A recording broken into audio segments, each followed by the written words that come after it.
He brings intellectual challenges. He shares personal anecdotes. He talks from the heart. He continues to achieve higher levels in this organization. Today, he's our president. Tomorrow, he could be our area governor.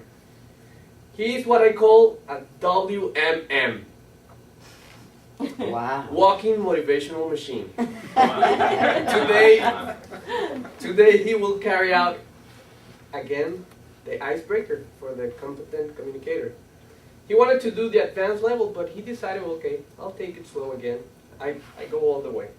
So please, let's welcome Brandon Ade with her icebreaker. Thank you, Mr. Toastmaster. Good morning, everybody. And I don't know if I'm going to be able to follow up on that great icebreaker there, but I will try.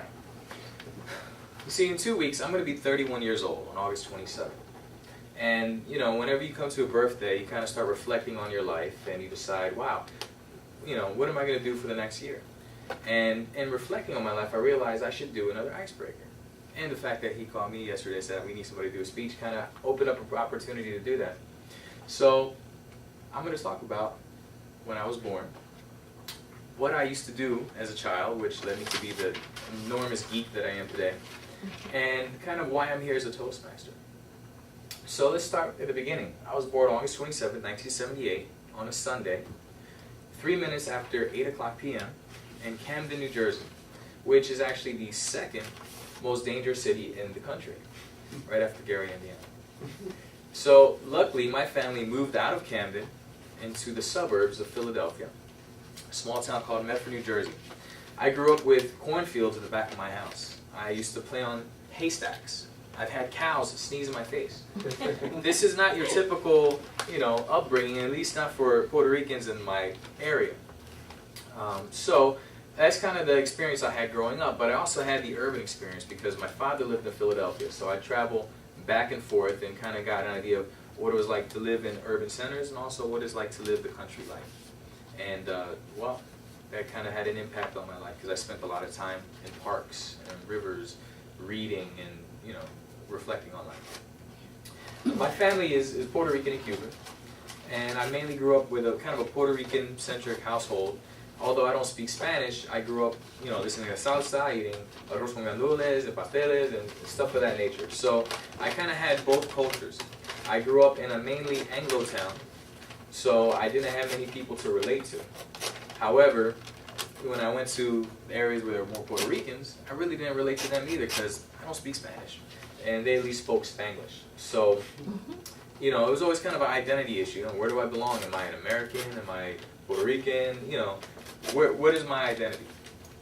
So it wasn't until I came here to Miami that I realized that it doesn't really matter what my identity is, because I've had people from Puerto Rico tell me, you're not Puerto Rican, you're a gringo. I've had people with blue eyes, blonde hair from Argentina tell, oh, you're a gringo. And I'm like, wow, I must be a gringo or something. And I have people that are from America say, look at me like, oh, what are you, like Jamaican or something? I'm like, no, my family's from Puerto Rico. Oh, so that means that maybe, is your mother black and your father white? No, my family's from Puerto Rico. Oh, you're Filipino. No. Okay, my family's from Puerto Rico. Thank you. So anyway, growing up, I also had a lot of different interests. I used to study astronomy in first grade, as well as paleontology. Chemistry in the third grade. Fourth grade, I got into comic books, which is kind of like a little different thing, but that led me into mythology, and then world religions and philosophy. Eventually, I started studying parapsychology because I saw a movie about telekinesis, and that got me into metaphysics, and eventually into self-help books. That's a very large arc of knowledge, and somehow it got me there. And it was in one of those books that I read, Think and Grow Rich by Napoleon Hill. I'm sure we're all familiar with. It was in that book that I decided that I should start writing down my goals and kind of envisioning what kind of future I would have. So I would sit there and create these vision boards when I was a kid. And I would create, oh, this is the perfect woman for me, and this is the car that I want, and this is what I want to do with my life. And this was in high school, and I sit there and read it and look at it, and then I just put it down.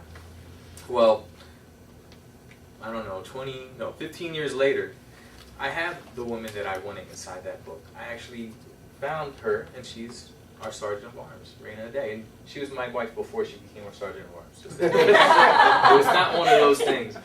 So Raina, you know, I found her. I was like, I want a Latina-looking Asian woman.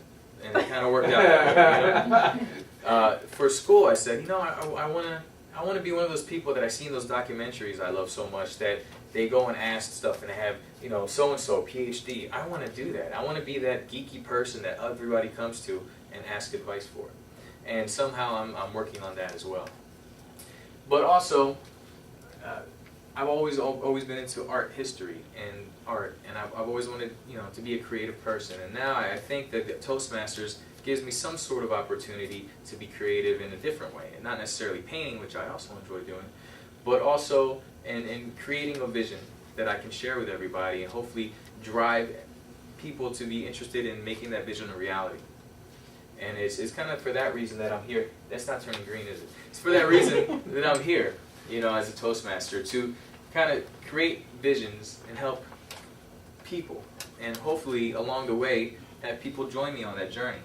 And so in my Toastmasters journey, it's all about my personal development, I'll be honest, but also about developing something for the community and something for the future, and eventually to be a good role model for my children and to be a better husband. So that is why I'm here as a Toastmaster. I'm glad that you're all here to kind of witness that journey, and I look forward to seeing all of you grow as well.